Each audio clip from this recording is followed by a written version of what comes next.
Hi, this is Aditi Rana. Today we are starting chapter 12, electricity and circuits. So let's begin. Electricity used by everyone and everywhere. हर कोई electricity use करता है और हर जगह electricity use होती है. It reduces human effort and time and produced from power plants. कैसे produce होती है? Power plants की help से produce होती है और ये human efforts और time को बचाती है, कम कर देती है. फॉर एग्जाम्पल अगर आप खुद चटनी बनाएंगे तो उसमें बहुत टाइम लगेगा, है ना. आप उसे पीसेंगे, बहुत टाइम लगेगा. बट जब आप मिक्सी की हेल्प लेते हैं जो कि इलेक्ट्रिसिटी से चलती है तो आपका काम 2 मिनट्स में हो जाता है. ओके. अगर खुद आप हाथ से फ़ैन करते रहेंगे, अपने ऊपर पंखा करते रहेंगे तो आप कितनी देर कर लेंगे. बट जब आप इलेक्ट्रिसिटी की हेल्प लेते हैं तो काम बहुत ईजी हो जाता है. Next, electric cell. अब हम इलेक्ट्रिक सेल की बात करेंगे. When it is one we call it cell and when it is 2 और more it is called battery. देखिए, जब एक इलेक्ट्रिक सेल होता है ना तो हम उसे सेल कहते हैं. लेकिन जब 2 या उससे ज़्यादा होते हैं, फॉर एग्जांपल जो आपका टीवी का रिमोट है उसमें हमेशा 2 सेल लगते हैं, तो वहाँ पे आप इसे सेल नहीं कहोगे, वहाँ पे आप इसे क्या कहोगे, बैटरी कहोगे, क्योंकि ये 2 हैं. ठीक है. It is a source of electricity and electricity is produce by the chemical inside it. जो इलेक्ट्रिक सेल होते हैं ये इलेक्ट्रिसिटी की एक सोर्स है. ठीक है. और जो इलेक्ट्रिसिटी प्रोड्यूस होती है वो कैसे प्रोड्यूस होती है, वो इनके अंदर जो केमिकल्स होते हैं ना उनकी वजह से प्रोड्यूस होती है. और आप इलेक्ट्रिक सेल को देख सकते हो अपने कैमरे में, अपने अलार्म क्लॉक में, अपनी टॉर्च में, आप इजीली इन्हें देख सकते हो. All electric cell have 2 terminals. इनके 2 एंड पॉइंट होते हैं, एक होता है पॉजिटिव टर्मिनल और एक होता है नेगेटिव टर्मिनल. ठीक है. As you can see this image, देखिए जो सेल का अपर पार्ट होता है ना, अपर पार्ट जहाँ पे आपको एक मेटल कैप दिखाई देती है वो आपका पॉजिटिव टर्मिनल होता है. ओके. और जो आपका लोअर पार्ट होता है जहाँ पे आपको मेटल डिस्क दिखाई देती है वो आपका नेगेटिव टर्मिनल होता है. And always remember that the current pass from positive terminal to negative terminal. Positive से चलते हुए हमेशा नेगेटिव की तरफ आपका करंट पास होता है. Next we will talk about electric bulb. You can see this image. सबसे पहले जो भी बल्ब होता है ना उसमें ग्लास का केस होता है. ठीक है. उसके अंदर एक थिन वायर होती है जिसे हम फिलामेंट कहते हैं. और जो फिलामेंट होता है ना वो किससे बना होता है, वो एलिमेंट से बना होता है, टंगस्टन. थिक वायर भी होते हैं उसके आसपास जो कनेक्ट करते हैं फिलामेंट को टू द टर्मिनल्स. 2 टर्मिनल्स हैं आपको दोनों साइड पे और आपको क्या दिख रहा है, बीच में एक थिन वायर से कनेक्टेड है, वही फिलामेंट है. और ये जो थिक वायर है ये कनेक्ट करने का काम करते हैं फिलामेंट को टर्मिनल से. और एक मेटेलिक बेस होता है आपके बल्ब का. So bulb is a source of light. Bulb क्या है, एक आर्टिफिशियल सोर्स ऑफ लाइट है. Light is produce from the filament inside glass case. और लाइट कैसे प्रोड्यूस होती है, जो फिलामेंट होता है ना बल्ब के अंदर उसकी हेल्प से लाइट प्रोड्यूस होती है. थिन वायर जो होता है जिसे हम फिलामेंट कहते हैं, it is made up of a element. ये बना होता है एक एलिमेंट से जिसे कहते हैं tungsten. Now we will talk about electric circuit. अब हम इलेक्ट्रिक सर्किट के बारे में डिस्कशन करेंगे. When both terminal of cell and bulb are connected by wires.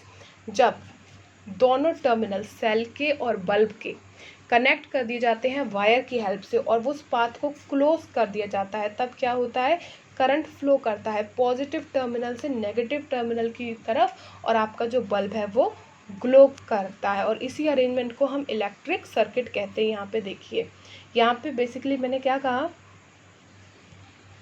I said कि सी, जब एक सेल और एक बल्ब कनेक्ट है इस तरीके से कि इन दोनों के टर्मिनल कनेक्टेड है. ठीक है. और ये बिल्कुल एक क्लोज सर्किट बना लेता है, तब आपका बल्ब ग्लो करता है. और बल्ब तभी ग्लो करेगा जब एक सर्किट कंप्लीट होगा. ओके. यहाँ पे आपको ये भी दिखाई दे रहा है कि जो इलेक्ट्रिक करंट मूव कर रहा है वो कैसे कर रहा है, पॉजिटिव टर्मिनल से नेगेटिव टर्मिनल की ओर, यानी कि इस डायरेक्शन में मूव कर रहा है. If there is break in path, अगर यहाँ पे कोई भी ब्रेक होता है इस पाथ में, सपोज करिए मैं यहाँ से थोड़ा सा वायर कट कर लेती, अगर मैं यहाँ से थोड़ा सा वायर कट कर लेती तो क्या आपको लगता है तब भी बल्ब ग्लो करता, नहीं करता ना. Why, because if there is break in the path it will break the circuit and bulb will not glow. ठीक है. So break in the path can be caused by few reason. अगर break होगा path में तो क्यों होगा, उसके कुछ रीज़न हो सकते हैं। If at least one of the terminals are not connected, हो सकता है हमने एक टर्मिनल को कनेक्ट ही नहीं किया properly, right.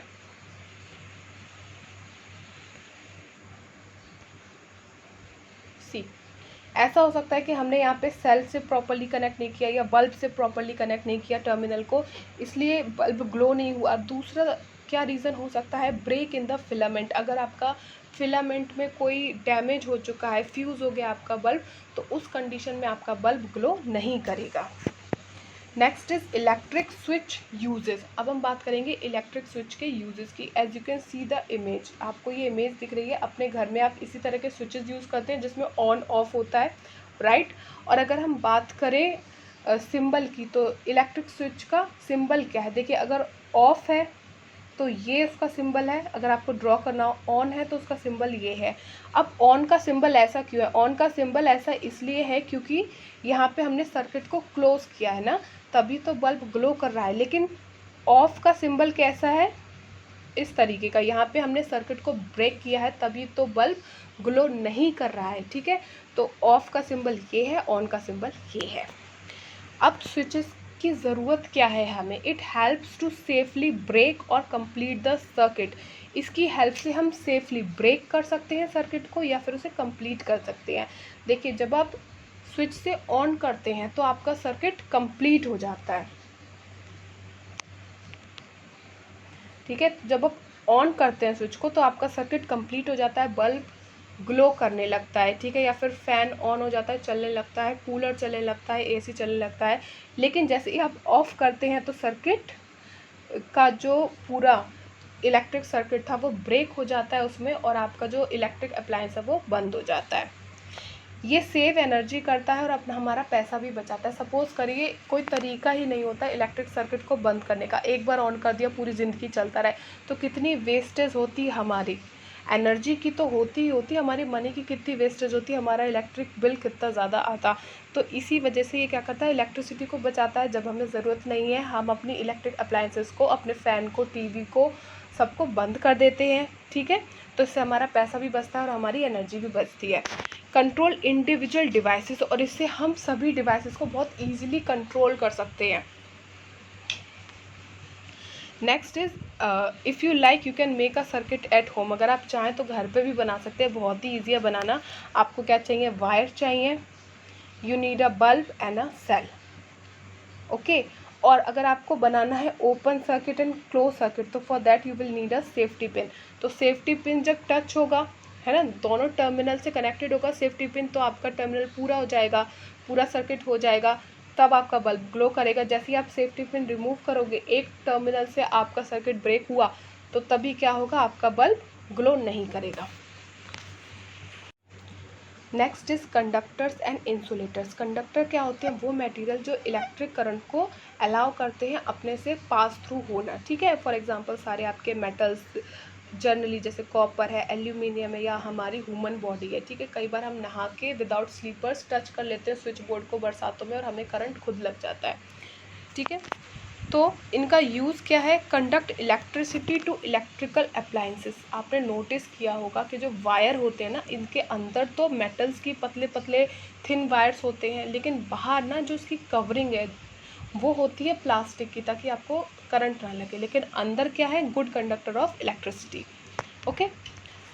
Switches, electrical plugs and sockets are made up of conductor. जो इनसाइड चीज़ें होती हैं वो तो बनी होती हैं गुड कंडक्टर ऑफ इलेक्ट्रिसिटी, लेकिन जो आउटसाइड की कवरिंग होती है ना स्विचेस की वगैरह की, वो होती है प्लास्टिक की या इंसुलेटर्स की, ताकि हमें करंट ना लगे। Insulators are the material which do not allow electric current to pass through them. Insulator वो मटेरियल होते हैं जो खुद में से करंट को पास थ्रू नहीं होने देते हैं, जैसे कि आपका वुड है, लकड़ी, ठीक है, प्लास्टिक है, रबर है, ग्लास है, एयर है, थर्माकोल है, ठीक है। वुड, कभी आपको लकड़ी से करंट नहीं लगता है, कभी आपको प्लास्टिक से करंट नहीं लगता है, कभी आपको रबर से करंट नहीं लगता है, ठीक है ना। तभी हम प्लास्टिक की स्लीपर्स पहनते हैं, ओके, रबर से भी नहीं लगता है।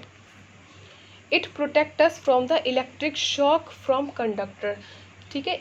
ऐसी कंडीशन में देखिए कंडक्टर्स की हमें ज़रूरत तो है क्योंकि हमें लाइफ में इलेक्ट्रिसिटी की ज़रूरत है, लेकिन उससे हमें झटका ना लग जाए बिजली का, इससे बचाने के लिए हम किसका यूज़ करते हैं, इंसुलेटर्स का यूज़ करते हैं।